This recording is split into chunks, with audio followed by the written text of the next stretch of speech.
maybe depending on how my Australian Open picks go, I may find myself on those afterwards because I do like some of the Thursday afternoon on the Pacific Coast. It would be a 7 p.m. Start time for you, Brett. Men's and women's matches, there's some interesting ones on Thursday as they're ramping up into some of these actual heated matchups between ranked opponents now. I believe they're in the third round. And I like, in the men's matchup at least, Dominic Team versus Nick Kirgos. Now, we all know Nick Kirgos because he has a big personality. We all know of Team because he's been rather successful recently and stormed onto the scene. He's a top 5 player in the world right now. I think Kirgos is going to get the better hand of him. Kirgos is from Australia, one, so he's got a little bit of a home nation advantage in a sense, a home court advantage. And these two have only played against each other once, and that was in 2015. Both of them have grown a lot as a player since then. Kyrgios likes to get in his opponent's head a lot as well. He does some funny little antics, makes it about more than just the match. At plus 340 for two premier up-and-coming tennis players that are still getting better as they get older, there's that mystery that they haven't played in over 5 years. So I'm going to go with that mystery, take the underdog at plus 340 because I think it's some fantastic value right there. And he absolutely could win, even though he did struggle in his last matchup. Yeah, that's what scares me, Higgins, is the huge comeback in the last matchup, the 5 sets that Kyrgios had to play just to get here for this matchup with Team. So, I mean, I'm not going to say that anything isn't possible because on any given night, anything can happen, especially when you're kind of the home favorite, you would think. So, I think you're making a fair play there, Higgins. Yeah, I mean, he did have a rough match, a 5 set match, whereas Team had a 3 set sweep in a sense. So that is important to take a look at. But that's not the only match that I'm going to be on. I'm also going to be on a women's match that's going to tip off at about the same time. Uh, Now there is Serena Williams playing, but there's not a lot of value there at minus 1100. There is Naomi Osaka playing at minus 700.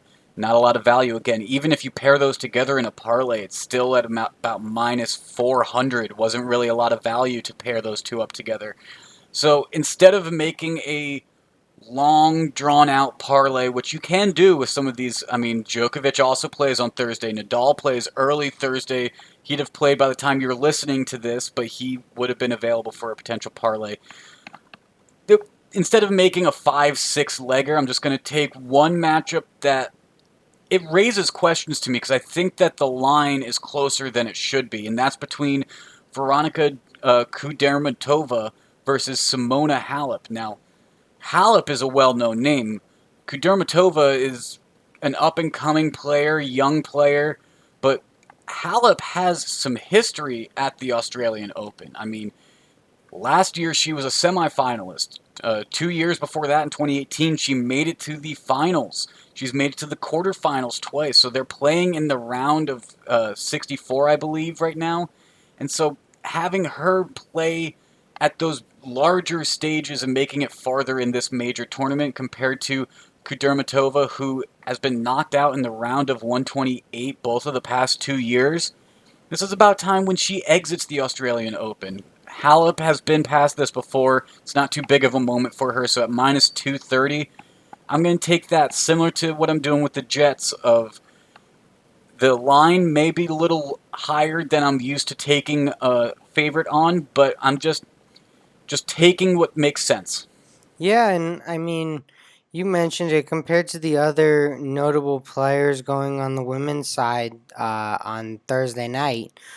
Simona Halep is really the best value on the board, Higgins at minus 230. So why not play that side? You mentioned the other person's name and you did a fantastic job saying it. I'm not going to take that risk because you were so good. If you stumbled a little bit, I absolutely would have jumped at the opportunity. But No way, after how well you pronounced it. So I'm only gonna say Simona Halep in that one, but I'll let you give the other girl another shout out at plus 170. All right, and there is a quick correction I need to make. I was saying it was the round of 64. They're actually on the round of 32 right now, both the men's and the women's. So, like I said, Kuderman Tova, she's been knocked out in the round of 128 Hey, each of there the you past go. 2 years. So, round of 32, she's improved quite a bit, making it 2 rounds further. Let's see if this is her exit, though. I think Halep has it. I think Kirgos is going to surprise some people and get a solid win here. And with him having that home court advantage of being an Australian, I think that gives a nice little edge to a plus 340 underdog. Tell you what, Higgins, no one has the privilege really of seeing our rundown. I don't know if you're gonna put up all the odds for Williams and Osaka, but they're playing some tough names to pronounce too that I wouldn't want to try and attempt to pronounce either. So we did a good job. You did a great job pronouncing Halep's opponent's name.